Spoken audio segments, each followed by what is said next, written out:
Castillón Confidencial, de Albert Castillón. Feliz Día de la Constitución a todos, gracias por estar ahí. Feliz Día de la Libertad, Día de la Carta Magna, Día de algo que se hizo para que durara y ha aguantado 45 años hasta que ahora ya la están acuchillando por todas partes. Pero aquí estamos para curarla, para evitar que sigan haciéndolo o intentarlo, para denunciar a los que la pisotean cada día. Bienvenidos, amigos, a este espacio de radio, de podcast. Los que están de fiesta, enhorabuena. Aquí tendrán información confidencial, algunos resúmenes de lo mejor, información original como esta mismo que estamos ofreciéndoles ahora. Gracias por estar ahí. El canal de YouTube, sigan suscribiéndose, son nuestro sustento. Y no me olvido de los correos electrónicos que voy recibiendo para hacer, creo yo, ya en enero un directo, enero o primeros de febrero, un directo y grabamos un programa conjuntamente y nos vemos las caras y tenemos ocasión de además de saber su opinión en directo en el programa, no solo a través de YouTube. Lo haremos en Madrid, será como digo, enero o febrero, y los que quieran apuntarse que escriban albertcastillon7@gmail.com, mi correo, y ahí les sigo, les escucho y les respondo. Gracias a Gran Vía Radio Barcelona, BOM Radio Benidorm, a Radio Montaña Leonesa, muy especialmente a iVoox, porque todo esto empezó en iVoox, y ahí sigue en iVoox, con los 3.000 suscriptores tirando adelante y poquito a poco, y muchos aportando donaciones para seguir.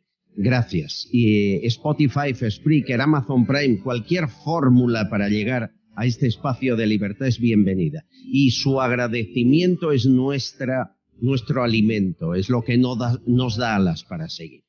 Estaremos de acuerdo que ninguno pisoteó tanto la Constitución que hoy conmemoramos como Sánchez. No ha habido un solo presidente en democracia que fuera capaz de hacer tanto en tan poco tiempo, de derogar la sedición, de rebajar la malversación, ahora de aprobar la amnistía. El martes de la semana que viene hay el debate en el Congreso, y va a convocar un referéndum, no tengan duda, en Cataluña y País Vasco. Se somete a los deseos de unos pocos que nunca creyeron en ella, nunca creyó en ella el independentismo catalán, ni el vasco, ni el comunismo más casposo y anticuado.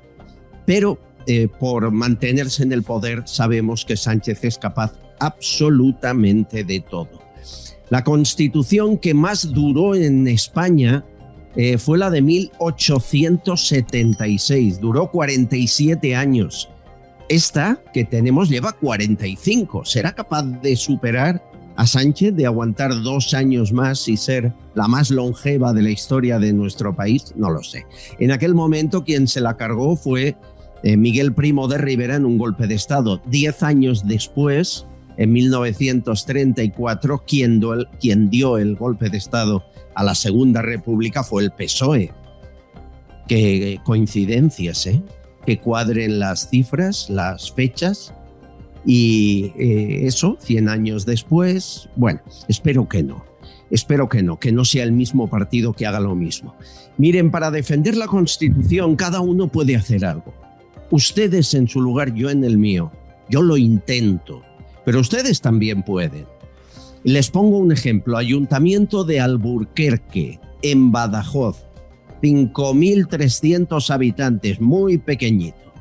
Tuvieron un alcalde del PSOE, 25 años, se llama Ángel Vadillo, que dejó el ayuntamiento hecho unos zorros, con deudas por todas partes, pufos, facturas sin pagar.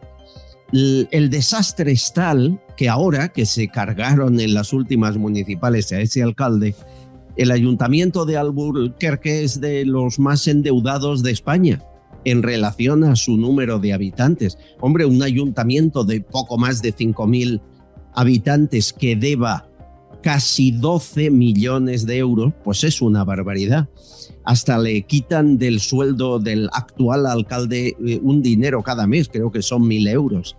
Es una locura. Bien, pues acaban de celebrar en esta localidad de Badajoz un pleno municipal y han pedido al gobierno español que les condone la deuda, que se acabó con los 12 millones de euros, que impide a sus ciudadanos, leo, poder disfrutar de los mismos derechos de otros en el Estado español. ¿A qué viene esto? Muy fácil. Ahí está gobernando el grupo independiente por Alburquerque, apoyado por PP y también por el nuevo PSOE, que se avergüenza de la deuda del exalcalde socialista. Y en el Pleno Municipal han aprobado, y lo leo textual, lo siguiente: si se comprometen en el gobierno español a la condonación de 15.000 millones de euros de la deuda de la Generalitat de Cataluña, en base al artículo 14 de la Constitución, que establece que todos los españoles somos iguales ante la ley, queremos que condonen también nuestra deuda. Señores, la deuda la tienen con los bancos, este ayuntamiento, y en relación a su población lo están pasando mal. Viva el ayuntamiento de Alburquerque, que ha dicho o todos iguales o esto no tira adelante. Se acabó ya el Estado de Derecho, dicen muchos. Bueno, pues con iniciativas como la de este ayuntamiento esto está por ver. ¿Por qué no hacen muchos ayuntamientos de España que están endeudados, del color que sean, aunque sean del PSOE, lo mismo? ¿No es eso la igualdad? ¿No es eso lo que defiende la Constitución? Les leo artículo 14 de la Constitución española, el primero que están pisoteando en Ginebra, firmando documentos contra él. Los españoles son iguales ante la ley, sin que pueda prevalecer discriminación alguna por razón de nacimiento, de raza, de sexo, de religión, de opinión o de cualquier otra condición o circunstancia personal o social. No pone el artículo 14, todos son iguales excepto que el presidente necesite los votos para mantenerse en el poder habiendo perdido las elecciones. No lo pone. Señores, esta Constitución hay que protegerla, cuidarla. Es cosa de todos que sea así. Y jamás ha estado tan en peligro como ahora. Tenemos más historias, más información confidencial. Gracias por estar ahí. Empezamos. Estás escuchando Castillón Confidencial. Haciendo balance del año 2022, el número de agresiones a médicos, a enfermeras, a personal sanitario en los hospitales ha aumentado de una forma desproporcionada. ¿Qué está ocurriendo? Lo analiza Serafín Giraldo, inspector de policía, portavoz de H50. Muy buenas. ¿Qué nos pasa cuando entramos en un hospital? Nos volvemos violentos y agresivos. Esto pasó en un hospital clínico de Zaragoza el pasado viernes. Un padre y una madre fueron a que le hiciesen una analítica a su bebé, un bebé de apenas 14 meses. El enfermero trató de realizar esa analítica y en un primer pinchazo no consiguió sacar sangre. El bebé pues lloró. ¿Qué hicieron los padres? Agredir al enfermero, sobre todo el padre, que le lanzó contra la pared golpeándose la cabeza, y ahora mismo ese enfermero está de baja. Además le retó a que saliera a la calle para partirle la cabeza o para darle una paliza. Es tremendo. La víctima se trata de un enfermero de 30 años, reitero que está de baja. Pero el agresor, esto es curioso, tiene 33 años, es español y sin antecedentes. Reitero, es inexplicable lo que está pasando. Ya se reformó el Código Penal y se impuso penas muy graves por atentado a estos hechos, es decir, se está protegiendo al personal sanitario, pero aún así seguimos con estas agresiones. La verdad es que es para reflexionar. Si te gusta el programa, suscríbete a nuestro canal de YouTube y todas nuestras redes sociales. Es totalmente gratuito y contigo creceremos más. Radioteléfono Taxi, ahora con precio máximo garantizado. Llámanos al 91-547-8200 o descarga Pide Taxi. Más información en rttm.es. Miguel Ángel Pérez, Libertad Digital. ¿Cómo estás, Miguel Ángel? Muy buenas, aquí estamos, encantado de saludaros. Has publicado en Libertad Digital que quizá el único lugar donde Sánchez no ha colocado a los suyos va a fagocitarlo, se lo quiere quedar como sea, y es el Tribunal Supremo. Explícame, porque, chico, ahora mismo eso y Zarzuela es lo único que nos queda. Bueno, y este pequeño podcast, muy humilde, pero aquí no movemos todavía masas. ¿Qué piensa hacer Sánchez en el Supremo?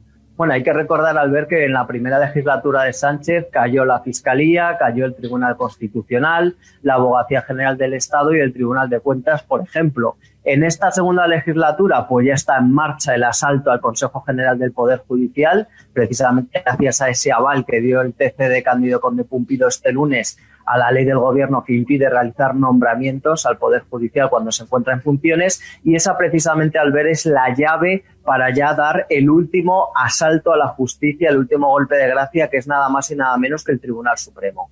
Cuando Sánchez tenga controlado el CGPJ, con mayoría de vocales izquierdistas y nombrando a su presidente, estos serán los que tendrán que cubrir las vacantes actuales en el Tribunal Supremo, que son casi ya del 20 o 25% de toda la plantilla, más los próximos años. Esto lo que quiere decir, Albert, es que durante años, como a mí me contaban magistrados del Tribunal Supremo, se teme ahora mismo pues que vayan a colonizar el alto tribunal con magistrados izquierdistas de la Asociación de Juezas y Jueces para la Democracia, que son pues magistrados obviamente de tendencia socialista o incluso podemita, y que estas pues serían lo que iba a colonizar pues el Tribunal Supremo para tener ya la última sucursal judicial en poder de Pedro Sánchez. Nos dicen desde el Supremo que los españoles no son conscientes de la gravedad que ahora mismo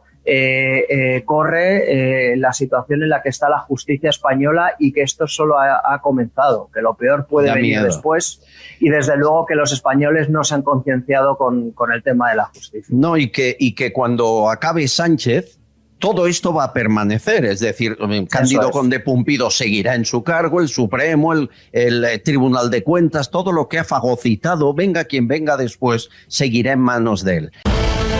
Estás escuchando Castellón Confidencial. No hace mucho se provocaba aquí un debate en el programa sobre si Iñaki Urdangarín debe tener o no escolta, porque sigue disfrutando de policías de escolta que le pone Casa Real. En marzo pasado se abrió un debate en el Ministerio del Interior donde se decidió retirarle la escolta, pero por motivos que desconocemos no se la han retirado. Y no deja de ser curioso que alguien que ha estado en prisión y que aún no está limpio para la administración, pues tenga que llevar escolta, ¿no? Es algo más que curioso, a no ser que haya recibido amenazas que la justifiquen. Pero lo más grave quizá no es esto, sino que lo más grave lo ha publicado El Cierre Digital. Iñaki Urdangarín va a ser contratado por una empresa, daremos su nombre, por 300.000 euros al año, contratado como asesor, que es una fórmula empleada para contratar a personas a dedo, sin oposiciones ni concurso privado, sin currículum, sin importar más que alguien le haya recomendado. La información nos parece grave y queremos saber qué empresa es, quién contrata a Urdangarín por esa cantidad y por qué. Quien la firma, le conocéis bien. Juan Luis Galiacho, ¿cómo estás? ¿Qué tal? Hola, bienvenido. Hola, Albert, muchísimas gracias por volver a estar contigo. Enhorabuena por esta magnífica exclusiva. Gracias. La verdad que sí, porque ha costado mucho decirla. Al final te enfrentas al poder establecido, y claro, no solamente al poder de arriba político monárquico, sino también al poder del IBEX 35, ¿no? que intenta cerrar todas las cosas. Pero bueno, tú como gran periodista que eres y veterano ya como yo en estas lides, Recordaremos perfectamente cómo a Iñaki Urdangarín también se le situó en Telefónica con César Alierta para sacarlo de España cuando el caso Nos. O sea que al final todo se repite. Ya Telefónica claro, a situar, pero bueno, pues hay otras empresas. Y a la infanta Cristina en la Caixa. Es decir, ojalá el ejemplo que dieran esos miembros de la familia real fuera el del mérito, pero por ahora ninguno, ¿no?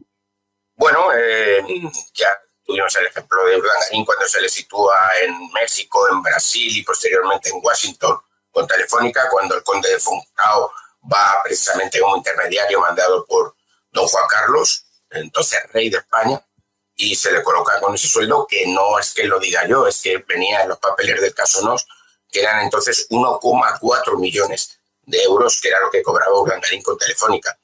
Aquí pues se le da un poquito menos, al menos por ahora, o al menos lo que sepamos, porque si Iñaki Urdangarín continúa como asesor interno de Iberdrola, el sueldo más o menos de un asesor, que es lo que barajado es en torno a 250, 300.000 euros, si continúa como está hasta el momento contratado.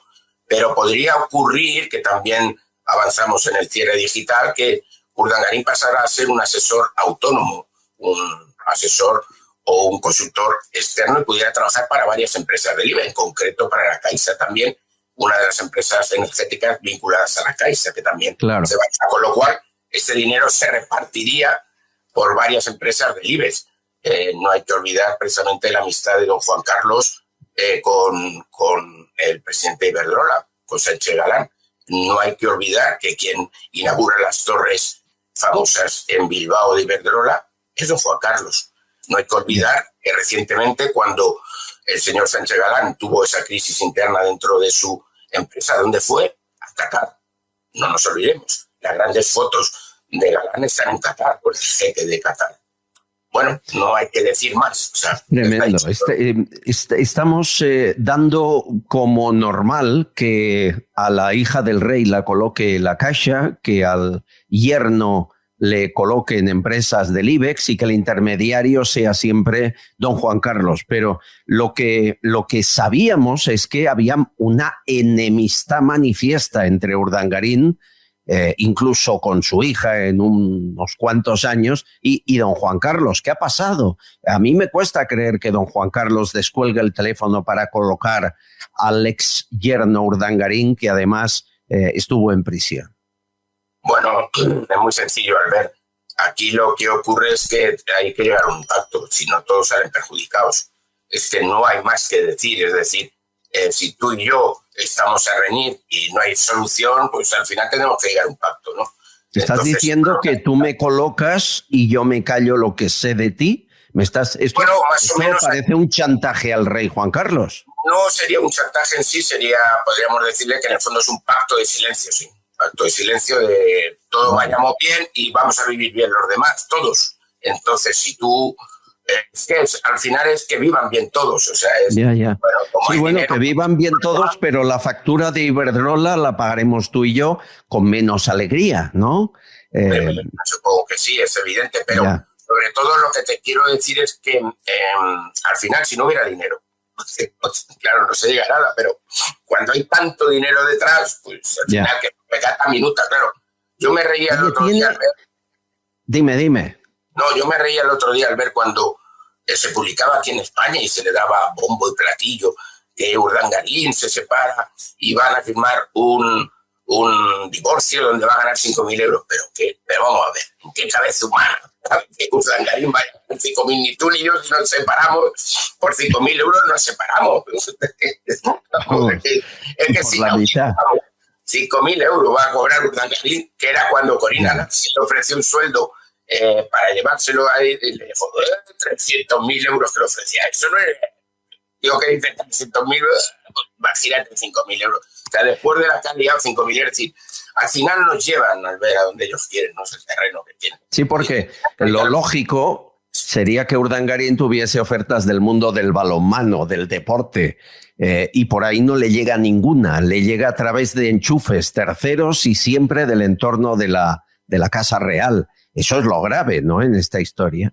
Sí, claro, pero aparte se le intentó colocar también en el Barcelona. Acuérdate que empezó de práctica con la Porta lo que quisieran y le salió nada. Acuérdate que no entró en prácticas en el Fútbol Club Barcelona. Prácticas, sí, cierto. Acuérdate, o sea que, bueno, salió volado. Entonces, había aquí en este pacto de divorcio que está ya sellado y que lo podemos decir hoy aquí, piensa ya de echar simplemente la rúbrica porque ya se ha llegado al acuerdo global. Faltaba este fleco, aparte de lo que Urdangarín va a cobrar, que a lo mejor cobra una en España. Claro, habrá que darle validez, habrá que dibujar bien el contexto. Y otra parte importante que va a cobrar fuera en Suiza, que no nos vamos a enterar ni tú ni yo, ni el resto de los españoles, y que aparte, que esa es la desgracia, y lo que va a ocurrir también con la herencia de don Juan Carlos, es que no va a caer ni un duro en España, porque todo se va a tributar fuera. Eso también es importante decirlo. Bueno, pues le faltaba ese fleco, es decir, aparte de este dinero hay que colocarlo, tenemos que situarlo. Y ya hemos normalizado lo increíble, Juan Luis, estamos normalizando lo brutal. Oye, por cierto, presiones de la empresa Iberdrola hacia ti, yo conozco a mucha gente de ahí que no le habrá hecho puñetera gracia que publiques la noticia. Si me permites, prefiero silenciar todas estas cosas por ahora. O sea que sí, vale. No voy a decir nada. Hasta sé quién te ha llamado. Empieza por C. Ya hablaremos. No, ya sé quién dice. No me ha llamado. Pero no eso demuestra, oye, si, no sé, demuestra que quizá no sirva para ese puesto nada más. Querido Galiacho, te sigo en el cierre digital. Gracias siempre. No, muy malos, ya, los periodistas ya muy veteranos somos muy malos. Sí, porque... Que más vale por lo que callamos que por lo que contamos. ¿Sí? Bueno, tenemos un defecto. Bueno, tenemos muchos, pero uno especial. Que ya tenemos una edad que no nos callamos nada, Galiacho. Ya nos hemos mordido tanto la lengua que no tenemos lengua. Pero por eso mismo te quiero decir que ya llevamos tanto encima que ya cuando dices una noticia de esta la dices porque sabes, si no decimos verdad, ¿no? Estaba escuchando sin duda. Leyendo hoy a Valentín cuando han cerrado el periódico News después de 4 años y me da una pena terrible. Sí. Que los periodistas estamos para contar la verdad y si no, pues no las contemos, no somos influencers, no somos gente... Exacto, montamos un negocio distinto. No voy a contar. Y que me la quieren negar porque es lógico que la quieran negar a través de todos los voceros que tienen, porque todos tienen voceros. Nieguen, pero yo no estoy para rebatir con la verdad, o sea, yo digo la verdad. Aquí pueden pasar dos cosas, Galiacho, por lo que publicas. Una, que digan que todo es mentira a través de los voceros del poder, y dos, que justamente ahora Iberdrola quiere hacer una inversión millonaria en el cierre digital. Vigila con las dos. Cuídate mucho, compañero. Un abrazo. Un abrazo. Estás escuchando Castellón Confidencial. Si necesitas viajar con silla de ruedas en taxi, o con tu mascota, o con un bebé y su sillita de paseo, ningún problema. Lo pides a la flota de Pide Taxi y te mandarán un taxi especial para ti. Pide Taxi trabaja con las principales emisoras de taxi de tu ciudad, que son propiedad de los taxistas locales, no de multinacionales o fondos de inversión. Y todo al mejor precio garantizado. Descárgate la aplicación de Pide Taxi. La historia que van a escuchar ahora es para no dormir. Jordi es un chaval muy joven en Baleares que heredó hace 3 años, casi 4, heredó un hotel y 3 bloques de apartamentos en Cala d'Or. Un hotel de 218 plazas. Hoy prácticamente todo el hotel y los apartamentos, prácticamente todos están ocupados. Y lleva 3 años con juicios en los que sigue pagando la luz, el agua, los gastos y aumentando la deuda, también pagando abogados. Jordi, bienvenido, buenos días, ¿cómo estás? Buenos días, Albert. Pues mira, justo estoy aquí haciendo la ronda de vigilancia y un poco de mantenimiento del hotel. Y, ¿cuánto llevas pagado, Jordi? ¿Cuánto llevas pagado? Pues entre abogados, suministros, IBIS, tasa de residuos y tal, más de $500,000 ya. Más de medio millón. Es decir, tu herencia era una herencia envenenada. Sin embargo, has ido a todas partes para exigir responsabilidad, ayuda y nadie te la da. Dime dónde estás, enséñame dónde estás. Pues mirad, no sé si lo veis muy bien. Esto es el hotel que cuando yo lo recibo, bueno, ha visto mejores días. Y cuando yo lo recibo, bueno, está un señor... Ahora la piscina vacía, el jardín descuidado, pero esto, la estructura es magnífica, ¿no? Es el típico hotel, digamos, aquí de Baleares, pero como podéis ver, queda pena. Y ahí detrás se ven donde está el mayor foco de ocupación, que son como bien has dicho, estos 3 bloques de apartamentos. Y si me acompañáis por aquí, también veréis, porque hasta la semana pasada teníamos 4 apartamentos en el hotel ocupados y hemos conseguido recuperar en una semana 3. Y nos queda uno. Nos queda uno en el fondo. Sí, nos queda uno en el hotel que, bueno, todo este tema de ocupación nos ha perjudicado a la hora de buscar un inversor que financiara la reforma, porque yo no tengo el dinero para... Esto es muy grande. Pero Jordi, acláranos, ¿cómo es posible que ocupen 3 bloques y 218 habitaciones? ¿Cuándo empezó esto? ¿Cuál es el efecto llamada, no? Pues yo creo, bueno, el hotel en su totalidad no estaba ocupado, eran casi 15 unidades, son 218 plazas, que no unidades, son 70 y pico unidades y 218 plazas turísticas.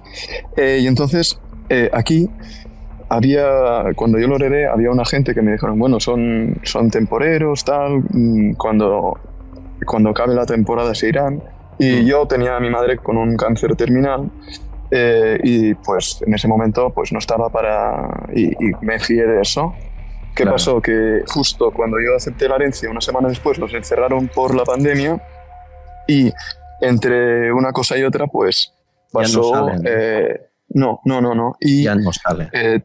También con todo lo que me perjudicó es que en lugar de poder emprender procedimientos penales, ya solo eran civiles. Pusimos un procedimiento acumulando todas estas ocupaciones y la jueza del juzgado número 3 en Manacor dijo que no acumulaba. Oye, que esto era... Enséñame qué llevas en el pecho y por qué. Llevo una GoPro. ¿Una cámara? Sí, una cámara GoPro con una armilla aquí porque, bueno, yo he recibido amenazas y mis trabajadores que me ayudan también han recibido múltiples amenazas de muerte. A mí me han dicho que son gente que vive, ellos me han dicho, dice, yo vivo en las 3.000 viviendas y lo arreglamos a balazos. Eso a mí me han dicho. Es decir, esa cámara es para grabar que si te agreden, si dicen que tú les agredes, para demostrar que no es verdad, o sea, es tu seguridad, ¿no? Sí. Tiene 2 funciones. Una, para protección personal, para que, por ejemplo, el otro día tuve mala suerte, me intentaron dar con una maza y justo tuve mala suerte que con el ojo de pez no lo captó bien. No se grabó la cámara. ¡Buah! Sí, se ve cómo lo coge la maza, pero no la... Sí, yo me dio bastante rabia. Claro. Pero bueno, es como decías, por protección y también porque nos hemos encontrado que cuando recuperamos un apartamento, al cabo de poco tiran los tapiados y todo, se vuelven a meter. Y entonces dicen, no, yo llevo aquí 3 meses, cuando eso no es verdad. Y entonces también es una forma... Eso que vemos detrás, ¿eso es la zona común de piscinas o qué es? Sí. Eso era el antiguo snack bar del hotel.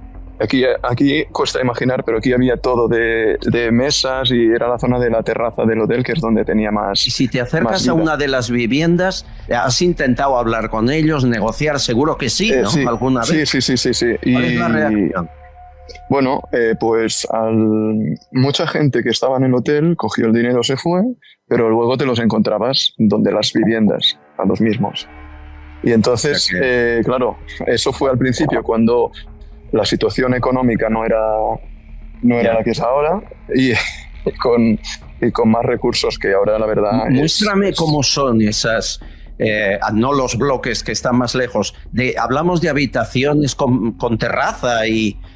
porque el agua la pagas tú, la luz la pagas tú, todo eso no puedes dejar de pagarlo porque si no un juez te acusaría a ti, ¿no? Correcto. De hecho, cuando yo me quedo sin fondos, claro, las empresas de agua y luz pues deciden que interrumpen el suministro y a mí me ponen tropecientas mil denuncias porque dicen que yo he cortado cuando yo no he cortado nunca. Entonces es como iba a decir, es el mundo al revés. Cornudo y apaleado. Sí. Cornudo y apaleado, sí, dilo. Sí. Enséñame cómo son esas, si se puede. Bueno, sí. Os puedo enseñar uno que esté cerquita por aquí. Favor. Nosotros, viendo cómo estaba esto, también para evitar futuras ocupaciones ya quitamos ventanas, y dijimos, bueno, pues lo que tocará es hacer una reforma del hotel, pero al menos no tendremos otra vez todo el hotel ocupado. Y ahora lo tenemos preparado y entran igualmente así, ¿eh? Dios mío, está destrozado y... aunque esté así, ellos entran, lo arreglan y se meten a vivir durante años. Sí. De hecho, no os lo enseñaré, pero claro, nos han entrado en este estado que no hay baños ni cocina ni nada, nos han entrado con niños. Eso lo pusimos en conocimiento de servicios sociales aquí de Calado. Y pues cuando hay uno de aquí que hay un cubo donde hacían sus necesidades y eso ya te digo, incluso con niños pequeños. Jordi, el alcalde dice que no puede hacer nada, la Guardia Civil remite el caso al juzgado y el juzgado va caso a caso. Y si va caso a caso, esto va a durar 50 años, ¿no? Porque no es la manera. Y me dicen que a la que hay una sentencia favorable y se echa al ocupa, viene otro y ocupa la vivienda. Has de estar muy pendiente y aunque tapíes, ¿verdad? Ocurre. Sí, es un pez que se muerde la cola porque nos hemos encontrado antes de verano, de los 50 apartamentos que tenemos, habíamos recuperado la mitad. Entonces, ¿qué pasó? Llegó el verano, nosotros hacíamos rondas diarias, pero en ese momento no llevaba yo la GoPro. Sí, entonces, nosotros pues nos tiraban un tapiado y después de haber recuperado por un lanzamiento judicial ese apartamento en concreto, luego venía la Guardia Civil y decía, pues vuélvelo a meter en el juzgado. Y era volver a empezar. Seguro que habréis intentado algo con empresas como Desocupa. ¿Ha funcionado? Uh-huh. No funcionó porque eso ya fue a finales del 2021 porque la Guardia Civil no permitió hacer el control de accesos y entonces simplemente se ocuparon de hacer una mediación con los ocupantes. Entonces fue que se fueran. Fue un desastre. Oye, Jordi, ¿qué le dices? Todo esto ocurre porque la política no hace su trabajo. Si la política en Madrid, me refiero, y con una ley exacta hiciese su trabajo, este abuso del que eres víctima no ocurriría. ¿Qué les dices a todos aquellos, y son muchos, que votan que siga la cosa así porque creen que el vulnerable no eres tú, es el que está ocupando tu hotel y tus bloques de viviendas? ¿Qué les dices? A ver, yo entiendo las posturas de todo el mundo y que la vivienda es un derecho constitucional y que el Estado se tiene que encargar de que todo el mundo tenga acceso a ella. Lo que yo les diría es que no tiene que ser que entiendan que no tiene que ser un particular el que se encargue de mantener pues en este caso a 50 familias bueno, quien dice familias dice traficantes, porque aquí el problema que tenemos es que esto se conoce, no sé si Alberto te suena el nombre de Sombaña aquí en sí, Mallorca. Hombre, el supermercado de la droga, con perdón. Pues sí, pues aquí le llaman el Sombaña. Es decir, no solo es la situación económica a la que te aboca el tener este problema, sino también otro tipo ya te digo, de problemas que en este caso son ya de seguridad personal. ¿Te han destrozado la vida al menos estos 3 años y ya no te queda más que hacer lo que estás haciendo, ¿no?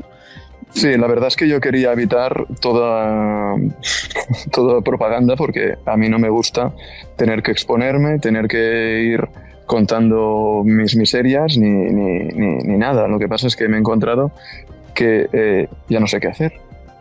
Es un estado de total indefensión, porque yo me reúno con los poderes públicos, nadie me ayuda, pongo los pleitos, cuando conseguimos se vuelven a meter, detectamos en el momento y no las quieren echar.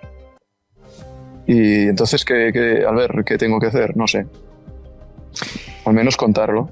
Es gravísimo lo que ocurre. No estás solo, lo que te pasa a ti nos puede pasar a cualquiera. Llevamos años denunciando una ley injusta.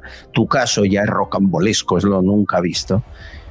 Y espero que esta denuncia y muchas que vengan después empiecen a provocar que muchos se les caiga la cara de vergüenza por no hacer su trabajo, por no estar donde deben estar, por no pensar en ti. Seguro que te harán pagar impuestos, el IRPF, el IBI municipal, el IVA, pero cuando les necesitas no están, Jordi. Jordi, un abrazo inmenso, fuerza y estamos ahí. Cualquier novedad en tu caso, háznoslo saber. Queremos ser tu altavoz. Un abrazo fuerte, compañero. Muchas gracias. Un abrazo. Que tengas un buen día. Si te gusta el programa, suscríbete a nuestro canal de YouTube y todas nuestras redes sociales. Es totalmente gratuito y contigo creceremos más. Papá, ¿por qué bebes Vichy catalán? ¿Cómo que por qué bebo Vichy catalán? ¿Pero tú no sabes que a todo el mundo le gusta? Mira, ¿te has fijado en los cantantes? Siempre piden uno al salir al escenario. Ahora mismo personas de todo el planeta están pidiendo Vichy catalán. Y bueno, los influencers son todos fans del Vichy. Si hasta existe un emoticono, la gente lo pide siempre que hay que celebrar algo. Por eso a los deportistas cuando llegan a la meta se los dan de 2 en 2. Hay quien pide Vichy catalán debajo del agua. Bueno, hasta en la luna lo piden. ¿Qué? ¿Quieres probarlo? Vichy catalán. Cuando algo es genuino, se hace universal. Aquí no nos escondemos de ninguna realidad, por incómoda que sea. Y es cierto, por una vez en mi vida le diré a Rufián que tiene razón, cuando pide que 42 años después se desclasifiquen los papeles, los documentos del 23F que siguen sin ser desclasificados. Sobre todo porque creo que España está ya preparada para asumir lo que sea y además todo lo que sucedió en aquel entonces ha prescrito. Pero ha sido un personaje de infausto recuerdo, alguien capaz de coger por el cuello a un señor mayor como Gutiérrez Mellado, que era amigo mío. El coronel Gutiérrez Mellado me veraneaba en Cadaqués y cada año en Cadaqués, en la Costa Brava, nos tomábamos un café, le hacía yo unas entrevistas y he conocido poca gente tan buena como él. Cuando vi las imágenes de cómo Tejero le cogía por el cuello e intentaba tumbarle en el suelo sin conseguirlo, ahí entiendes la calaña del personaje, más allá de lo que haya hecho o no haya hecho. Tejero fue o es, porque ahí sigue, alguien del que uno no se puede fiar. Y sin embargo pasará la historia para unos como un héroe, para otros como un diablo. Tejero, el que aún le hacen homenajes. Vea el último. Tras mujeres que han hecho posible que los hombres hagamos las cosas que hemos hecho. Segundo, por la amistad. Tercero, por el patriotismo que lleváis escrito en la cara. Y por último, por España, la bendita España. ¡Viva el teniente coronel Tejero! Bueno, señores, más allá de homenajes, Tejero en unas declaraciones recientes ha dicho, leo textual, que son de prensa: me gustaría un gobierno militar que pusiera las cosas en su sitio. Están destrozando España y no veo reacción social. El rey Juan Carlos tenía preparado con armada un gobierno a su gusto. Hacía falta un militar que diera el golpe y ese fui yo. queremos saber un poco más. ¿Es cierto que el rey estaba al tanto, el rey Juan Carlos, de lo que iba a hacer el general Armada? ¿Es cierto que había un gobierno de salvación, o llámenle como quieran, con el último y único objetivo de echar a Suárez? ¿Es cierto que luego el rey cambió de opinión y hizo este discurso que evitó el golpe? Seguro que lo recuerdan. Al dirigirme a todos los españoles, con brevedad y concisión, en las circunstancias extraordinarias que en estos momentos estamos viviendo, pido a todos la mayor serenidad y confianza y les hago saber que he cursado los capitanes generales de las regiones militares, zonas marítimas y regiones aéreas. En este programa de información confidencial no nos escondemos nada. Miren, hay una persona, colabora con nosotros, ustedes la conocen, que era en aquel momento secretaria de Adolfo Suárez. Y era a por él, a por quien iba el golpe. El golpe no tenía otro objetivo que acabar con el gobierno de Adolfo Suárez. No le perdonaban que hubiese legalizado el Partido Comunista. Habían atentados de ETA a diario. La situación era muy tensa, el ruido de sables también. Pero la pregunta es si el rey participó o no. Y se la hago a ella que vivió el golpe desde el Palacio de la Moncloa, y la conocen bien. María Ángeles López de Celis, secretaria de Adolfo Suárez entonces. Bienvenida, compañera, ¿cómo estás? Muchas gracias, encantada. ¿El rey participó en el golpe? ¿Estaba al tanto del golpe del 23F? No lo creo, sinceramente no lo creo, porque estamos hablando de cosas distintas. Os explico. Por favor. Como todo el mundo sabe, Suárez llegó un momento en que, como bien has dicho, Albert, contaba con el rechazo de los suyos, del ejército. Incluso Su Majestad el Rey le había retirado su confianza y su apoyo. Quiero que todo el mundo entienda la estupefacción que nos causaba a todos, cómo se pasa de un amor sin medida a un rechazo prácticamente total. Eso es lo que sucedió entre el rey y Adolfo Suárez. De ser el faro de la transición, de ser cada vez que aparecía por Moncloa, el rey le decía a doña Amparo: Amparo, cuídamelo mucho, que le necesitamos, que le necesitamos. Era como, no podemos prescindir de alguien como Adolfo Suárez a de repente ser un apestado. Sí, sí. Empezaron a llegar recados a Zarzuela: Suárez está quemado, Suárez necesita recambio, y el rey se hizo eco de todo esto. Y el 22 de octubre de 1980, quiero recalcar mucho las fechas porque en este caso son muy importantes, 22 de octubre del 80. Golpe de Estado fue 23 de febrero del 81, faltaban unos meses. Se celebra una reunión en casa del alcalde de Lérida, a la que asisten representantes de todos los partidos, incluido el general Armada. Y allí se diseña lo que se ha denominado el golpe de Estado blando. Es decir, el PSOE va a interponer una moción de censura a Suárez. Como no tiene los apoyos suficientes ni los escaños suficientes, va a haber una parte de UCD que ya está harta de Adolfo Suárez. Se van a comprometer por escrito en apoyar esa moción de censura y lo que van a hacer es tumbar el gobierno de Adolfo Suárez, tumbar a Suárez y poner en su lugar como presidente del gobierno a Alfonso Armada. Paramos ahí. Me hablas de Antoni Siurana, alcalde socialista de Lérida durante muchos años, del PSC. Sí, en ese gobierno estaba formado por los cargos que les voy a dar. Gobierno que tenía que salir de eso, de ese plan B. Presidente, confírmame, María Ángeles, según mi información. Presidente, Alfonso Armada, general de división. Vicepresidente político, Felipe González. Vicepresidente económico, José María López de Letona, exgobernador del Banco de España. Ministro de Asuntos Exteriores, José María de Areilza, que era de Coalición Democrática en aquella época. Ministro de Defensa, Fraga, del PP. Gregorio Peces Barba, de Justicia, del PSOE. De Hacienda, Pío Cabanillas, de UCD con Suárez. De Interior, Manuel Saavedra, general de división.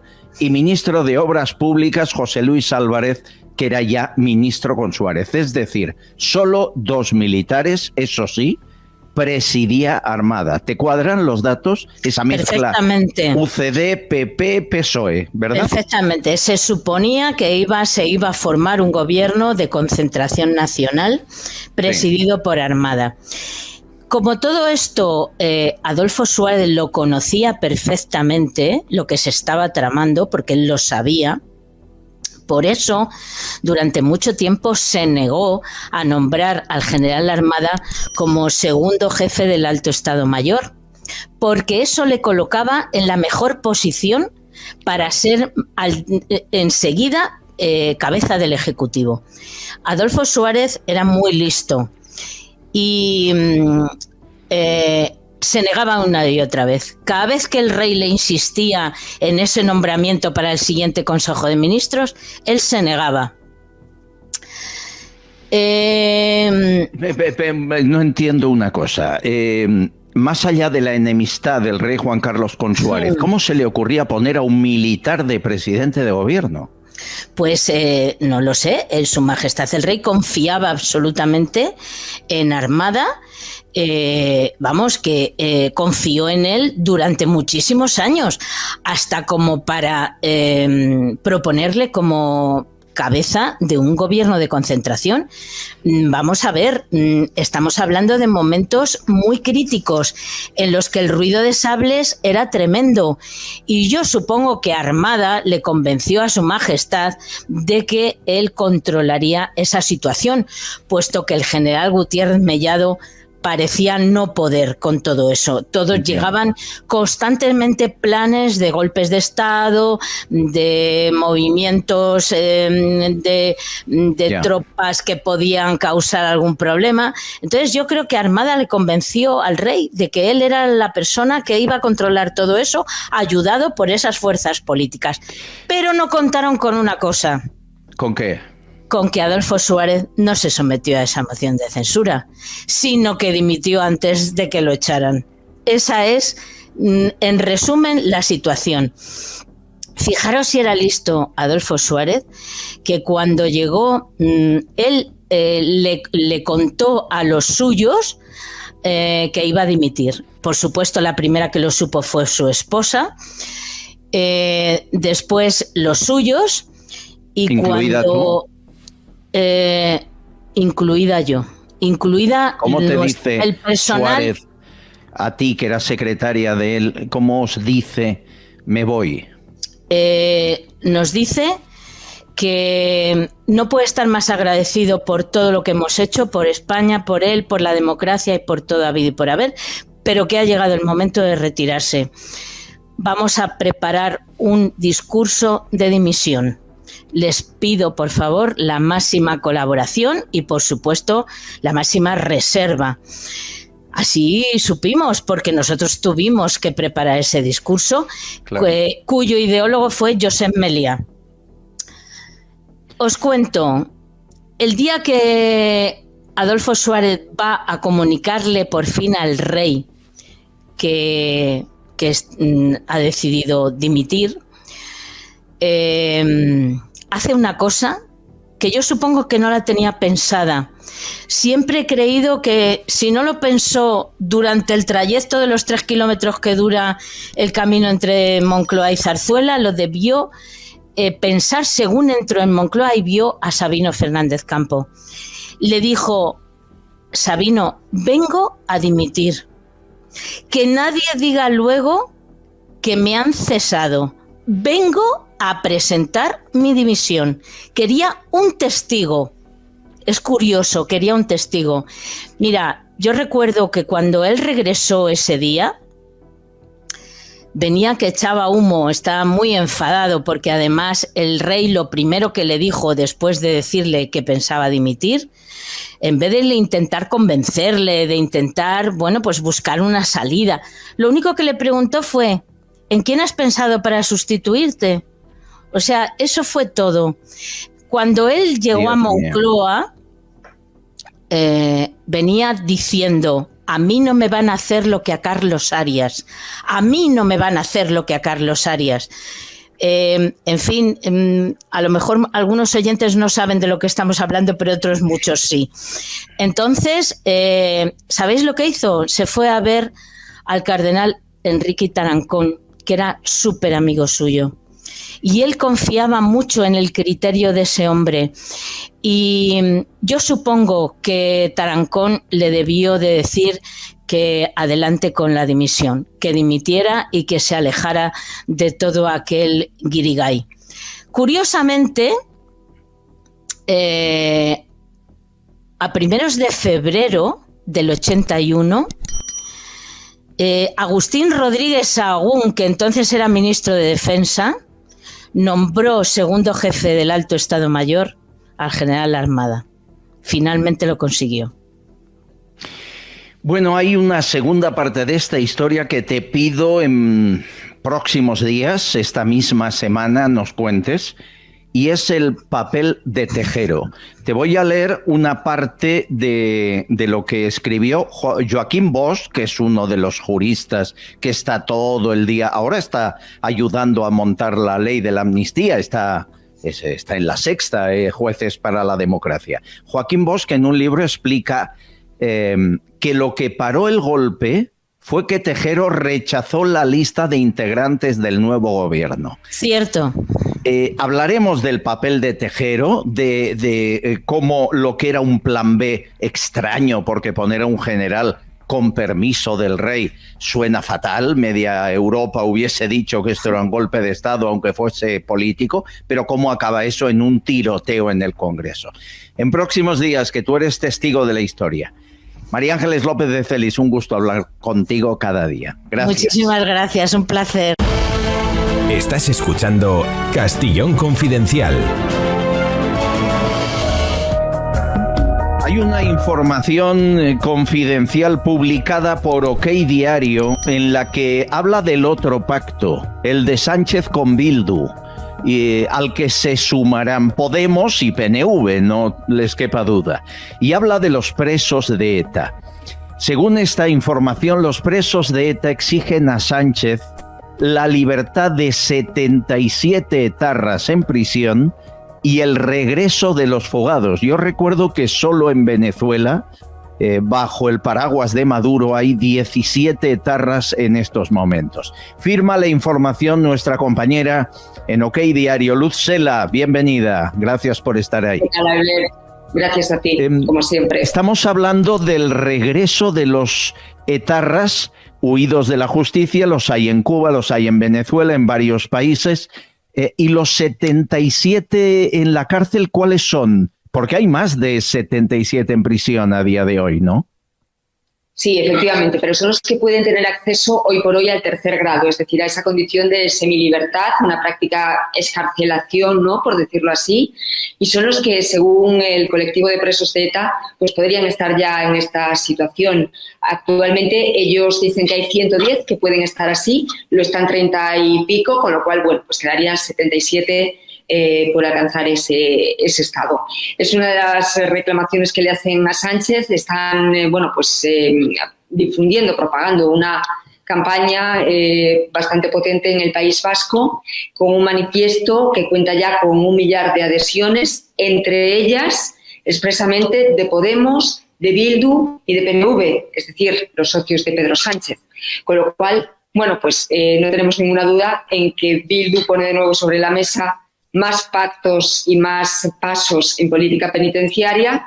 No nos extrañaría nada que lo estuviésemos en esta legislatura, porque, bueno, al principio nos llevábamos las manos a la cabeza y creíamos que no podía ser que se acercasen a los presos a las cárceles del País Vasco y Navarra, y ya están todos allí, con lo cual vamos a ver qué es lo siguiente.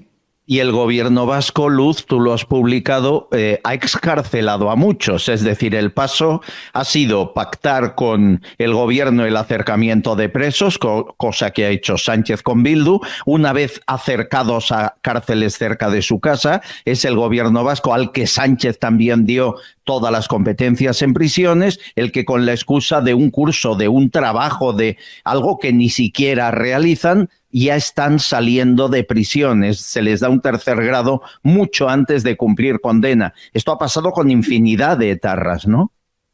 Sí, efectivamente. Algunos de estos terceros grados están siendo revocados, que es otra de las quejas también de los presos de ETA, que se solucione, ¿no?, entre comillas, ese tema de las revocaciones, pero desde que la competencia de prisiones efectivamente está bajo el paraguas del gobierno vasco, se han acelerado muchísimo estos terceros grados, a los que, como tú bien dices, pues se accede haciendo un curso de jardinería, por ejemplo, ¿no? Eso ya proporciona ventajas a los presos. Bueno, pues es una de las reclamaciones que llevan mucho tiempo ya haciendo los presos, pero ahora se pone otra vez encima de la mesa cuando recordemos que el voto de Bildu es clave para que Pedro Sánchez siga en la Moncloa. Con lo cual, no hemos tenido conocimiento de los pactos con la formación de Arnaldo Otegi, lo cual nos hace sospechar que habrá muchos acuerdos ocultos que lamentablemente pues nunca vamos a conocer sus términos, pero sí vamos a ver las consecuencias, ¿no?, de esas negociaciones. Luz, para acabar, esto lo propone Bildu, excarcelar etarras, perdonar a los que están fuera, decir que ha prescrito, amnistiarlos, ya veremos la fórmula. ¿Pero el PNV está de acuerdo con esto? ¿El PNV, que se enfrentará con Bildu en elecciones en unos meses, están a la par haciendo el mismo papel o no?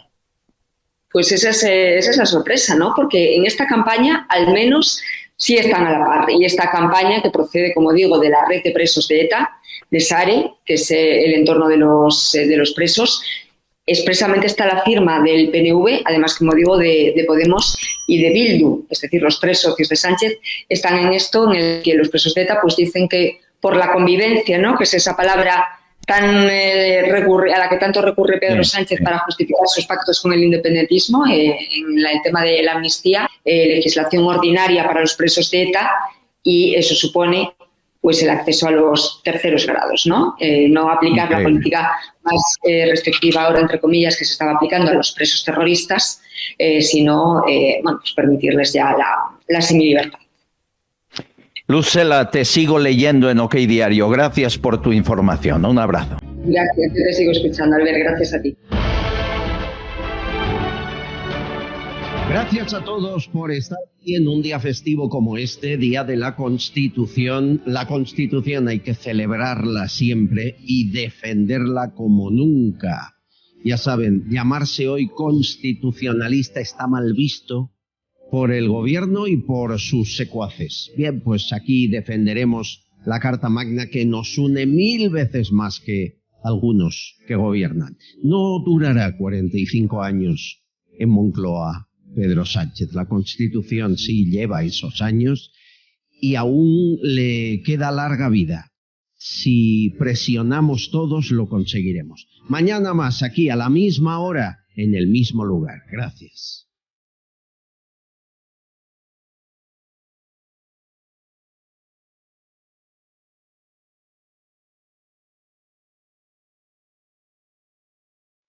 Castillón Confidencial, de Albert Castillón.